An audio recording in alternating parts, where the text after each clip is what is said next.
Welcome to another episode of Outermost Uncle. We're on number 12. Look, you've made it this far. This is wonderful. If you're just stumbling in, though, you're probably going to want to start at number 1 so you will understand kind of what's going on. And if you have made it through all these to number 12, put a thumbs up, click like, and subscribe. I would really appreciate it. Give me a comment. That would be wonderful. Anyway, even if you don't like it and you have a comment, that's cool too. This is called Black Coral and the Psychic's Prediction, a clue or a coincidence. Let's get into it.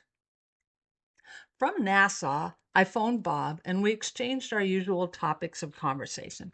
The daily junk that old married folk talk about when they're apart. His golf score, the latest neighborhood news, the size, color, regularity, and consistency of our dog's poop.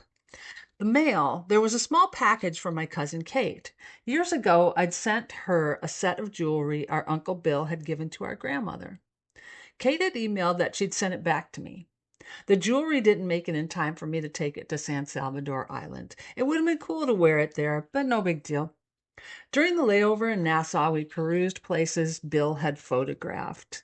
This is a photo of the Queen's Staircase at Fort Fincastle in Nassau. My uncle photographed that in 1956. And this is a photograph I took in the same staircase with Bill's Argus A2B, more recent times. Here's another photo I took, and it's with the Minix 3S spy camera. My first flight the next morning was a 6-hour trip from Nassau to Los Angeles. My mind was abuzz, and I wrote in my notebook the entire time. All the stuff on the island needed to get vomited onto the page, and fortunately for you, I will not read all of the vomit here. That psychic, she'd been so far off the mark, or was she? Still clinging to my hopes of keeping an open mind, I decided to try to prove without a doubt that each thing she said was wrong. I had brought with me copies of letters Uncle Bill had written to his sister Jane. I reread the letters. I also reread copies of the government report on Bill's death. I had to tell myself that I've read between the lines of these papers so many times. By now I've created my own bias toward what I thought I'd been told by my family. Did they really tell me these things? Did I jump to my own conclusions about how things were? A few of Tammy the Psychic's statements about Bill.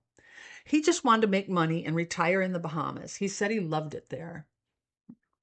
In one of his letters, he expressed his fatigue with Maguana, where he was first stationed. Then he referred to the islands as a tropical paradise. This guy was driven by money. I hadn't thought Bill was driven by money.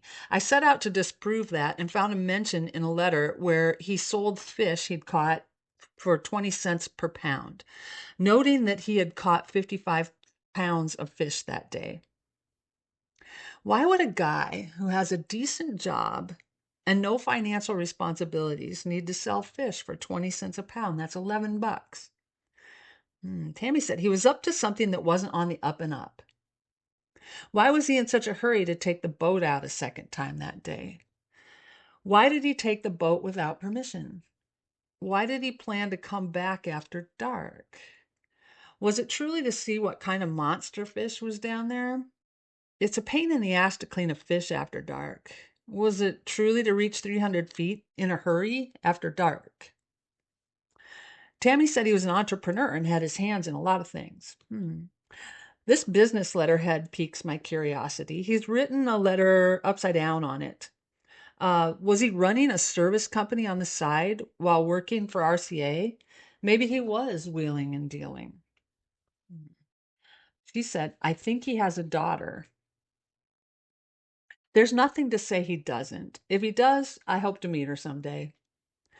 I came to the conclusion that I couldn't definitely say she was wrong about anything. Snake Eyes had said Bill and Don were diving for black coral. He'd said it matter-of-factly. If you plug black coral into this picture, it really matches up.